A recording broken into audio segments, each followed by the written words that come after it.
uyu nawe sinanegereje kuko ubona nyine y'imbwa ateye mushiki wanjye nda ikamwangiriza ubuzima.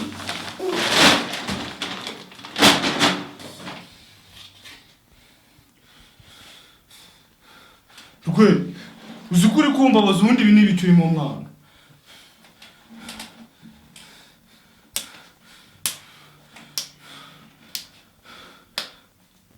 Uzi ko uri kumbabaza mwana nkuko nabikubwiye. Ubundi ibi n'ibiki uri gukora mwana. Uyu nawe sinanegereje wo gufata nyina y'imbwa ateye mushiki wanjye ikamwangiriza ubuzima. Wageze. Nyine nimba warayifashe ndikura nigendere. Njye urambaza iki? Wowe wigendere. Nijye uzakwiyicira. Ntabwo wagenda atenge kujyanye. Njye se nakoze iki? Ngomba kujyana ikuzimu mu gingo. Mani rwe uzi ko uri kumbabaza ndakwiye nkigendera mwana. Ajya ngo banze umbwire iby'umupangu mufite. Umupangu? Uwe mupangu se? Uwe mupangu? Ndimo ndibaza. Kugira ngo ngere umupangu nkoresha iki kugira ngo bivuge kandi nta kimwe uginze. Ariko nta kintu nagukinze kandi nta n'umupangu ngufitiye. Ndimo ndibaza utera ibyuma cyangwa nkoresha urwembe. Urabona rwe uzi ko uri kumbabaza mwana. Maze ukatini iyi minwa nibwo bivuga neza. Gusa nanjye ndahari. Urambwira umupangu mufite.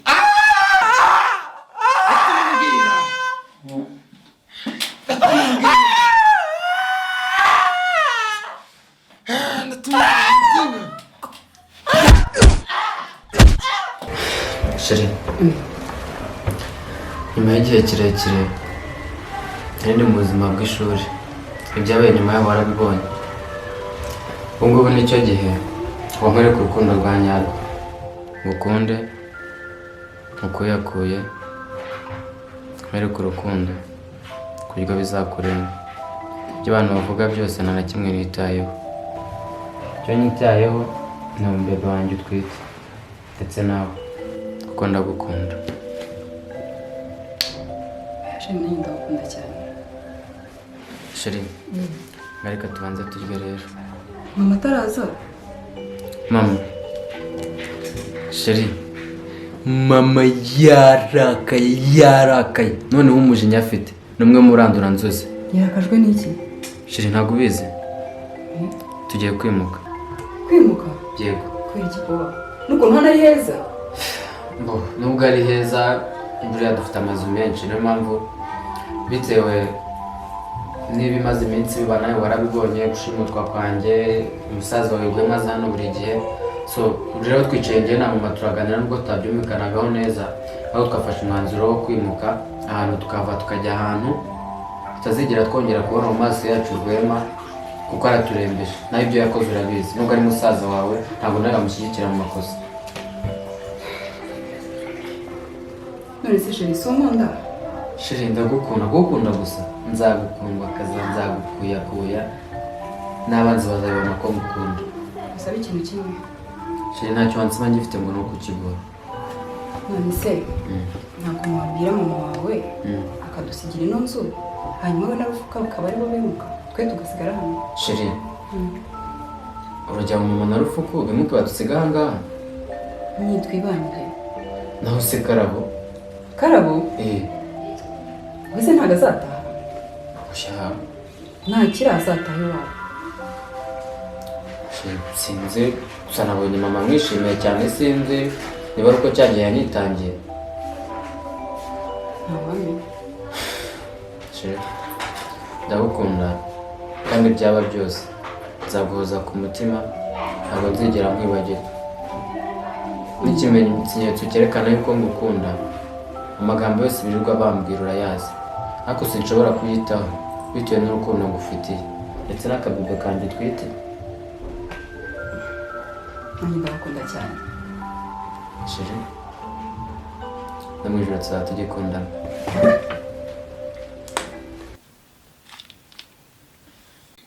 Mva mwana wa tuza, ndabizi ko ibintu mushiki wawe arimo akora biguhangayikishije, gusa igisigaye ndabona ari ukwitabaza ubutabera. Ako gahungu ngo ni Fiston kamuteye inda bakagafunga, harya ngo ni n'agatindi nta n'ikintu katumarira. kuko Deborah nzadusubije kuko mama mana yanjye niriya tukaba tuzi ko ari muri uriya muryango ngo si iyabo.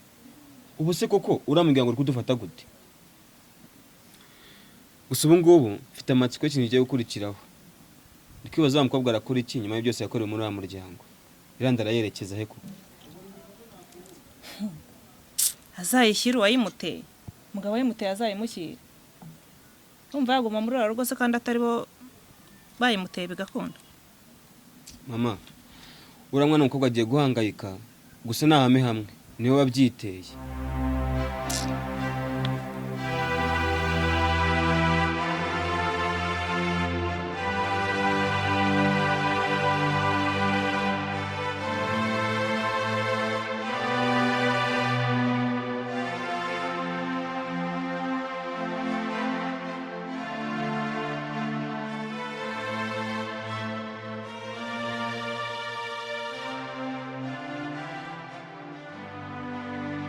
ahubwo se umeze ute mukobwa mwiza? Mbasha nyine ni gake gake ni kugenda noroherwa. Ubona ko nyine biri gushira. Yego disi shapori Nakunda ahubwo se we mbwira ibyawe na bazi bigeze sha biraho nyine, ariko nyine mba mbona ikintu cyatuzanye muri aro ntabwo byoroshye kubigeraho. umva njye Imana ishimwe njyewe ubu natangiye kubikabakaba kuko kuva nakitangira umwana w'uriya mugore n'ukuntu uzamukunda umva nkeka ko ngo ibintu byahindutse byanze bikunze agomba kunyizera. Cyakora byo umva njye gahunda mfite ubu niyo kwigarurira Boaz hahandi umva azajya ararandota.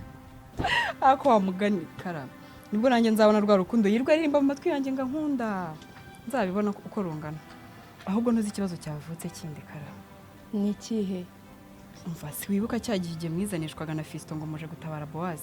Yego ndabyibuka. Siwibuka ko se sha nyamugore nyiririya shyano ryasigaranye telefone ya Fiston, kandi wumve ngo niho harimo message zose yajyaga yandikirana na pilote z'umupangu wacu. Ubuze ubwo urumva next plan ari iyihe? No gushaka iriya telefone. Umva tugomba kwishaka byose. Umva reka tugende irashyano ry'umugore ritaza kumena umutwe umupangu yacu itaracamo. Tugende nari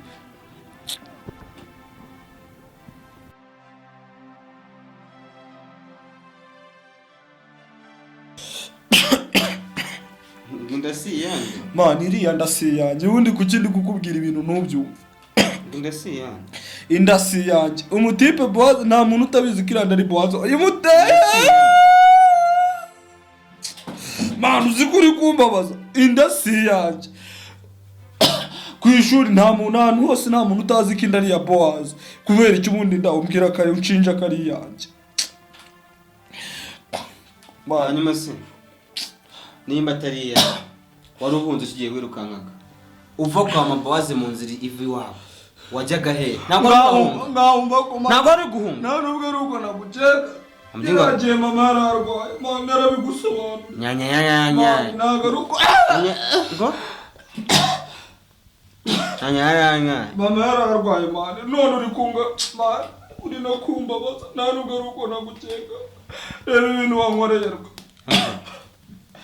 ngo Fiston reba ukuntu umenye we Fiston n'ubu mama ari mu bitaro ararembye mane none reba abantu waje kunzira iki cyose uri kuntu Fiston indasi yanjye ngumbwire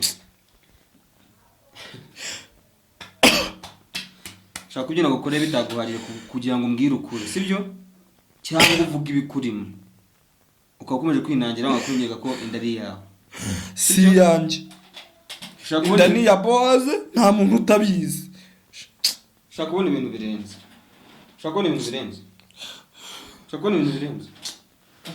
Ikibazo nagakasi nongoto yawe. Gusa ikibazo ni kimwe nuko ntabwo waba ukivuga. Nakayikase nkatavuga. Vuga iki se man inda kandi atari yanjye. Nushaka kunyica.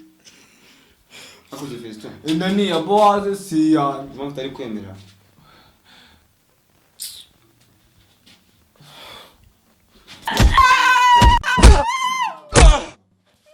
Inda ni yawe. Mbwiza ukuri kose vuba. Si yanjye. Mbwiza ukuri kose. Si yanjye. Ni ya boss. Muginga. Ntambwira ukuri kose. Ntambwira ukuri kose. Rwe uri kunungura. Ntambwira ukuri kose. Inda ni ya boss. Nakakwishe. Umva.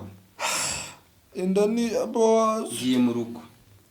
Arangwa wenda kubutemera kumbwira ukuri, ntabwo bino kure bihagije.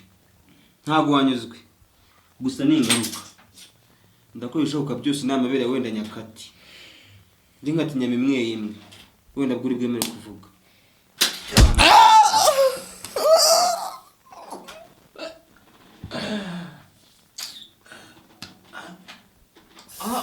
Mushiki wanjye. Uravuga? Ni ya boss si yanjye.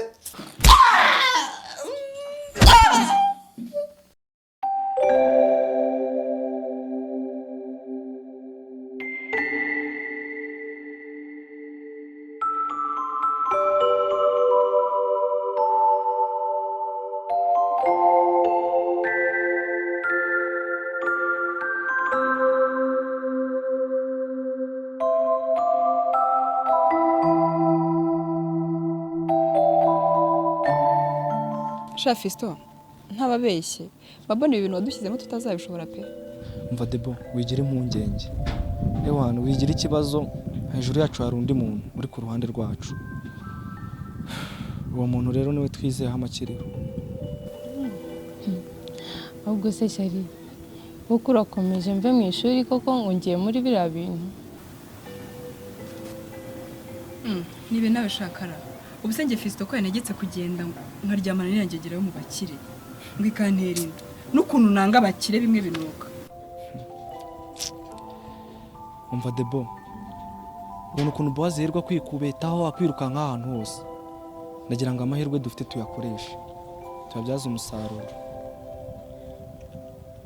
Umunsi umwe azagusaba ugomba guhita umuha kandi utazakora ikosa na rimwe ngo mukoreshe agakingirizo.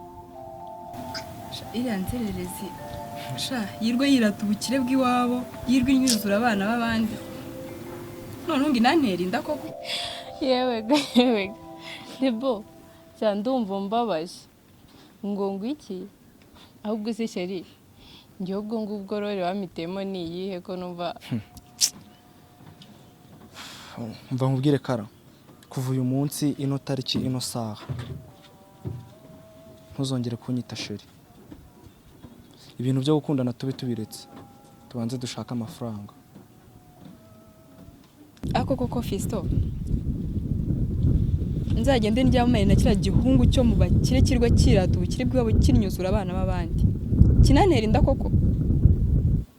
ahubwo uvuze ibyo ndibuka umva usikunejo ndi yanyuzuye cyakana ko mu wa mbere umva yagakingiranye muri toilette mbaza ngo yagakuyemo sanga isaa sita sha umva kasohotse kanuka gatuma isaje. Tekereje nk'ibyo bintu.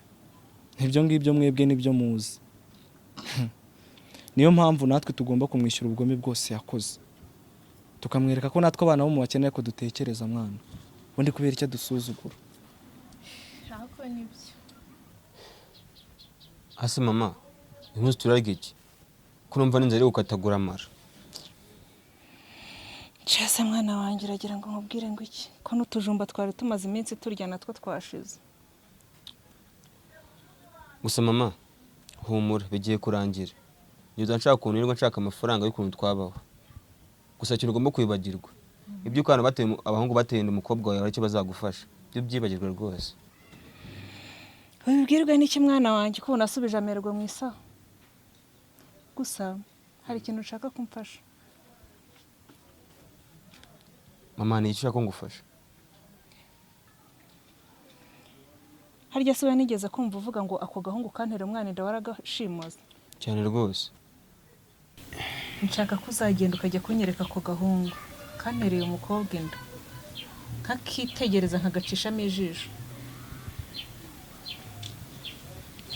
muraho mama Debo. uraho neza kara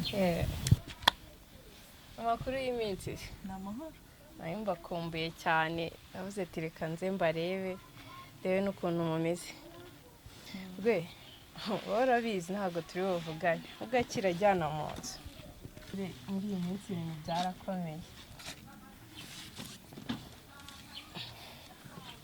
disi umukobwa w'umutima andi makuru se mama Debo amakuru ni meza ndetse ko nyine ntabwo norohewe na Debo uri hariya kubana nawe ni nko kwikorera inkono ishyushye pe murimo murapfa iki se ko ari iwe nshuti y'amagara yagiraga noneho murimo murapfa iki ngo wabona njye n'uriya muhungu wo muri ya rugo ngo tutarebana neza ngo ntabwo adushira amakenga cyore ahubwo se uriya mukobwa none ntazafatwa hehe simbizi gwe ko mbona utangiye gufatiriza imbabura sinakubwiye ko nta biryo byo guteka bihari mama bise bihinduka ntabwo najya kureba afite n'iyi nzara mfite kandi nawe ko daheruka kurya ngomba kumushyira ibyo kurya inzara itari ndimwica kandi njye agomba kuzamwicira nese urateka ibyo ukuye karaba tuzaniye umuceri n'akawunga n'uburisho bwabyo ibyo ngiye guteka umwana ni ukuri bw'umugisha murakoze cyane uri umwana mwiza cyane yiga mama Debo ntabwo hari ahantu ndi urabizi hariho ibiryo byinshi ntabwo narya njyenyine rero nzi ko hari abandi bantu barimo baricwa n'inzara niyo mpamvu mba nahisemo kuza nkaza namwe kubareba cyane ko n'ibiryo byahariye ababimena niyo mpamvu noneho uriya mukobwa yanze kuhava ahubwo mama Debo uvuze ibyo ngibyo nibuka naje numva murimo muravuga ngo murashaka kujya kureba Fisto mwambabariye nanjye tukajyana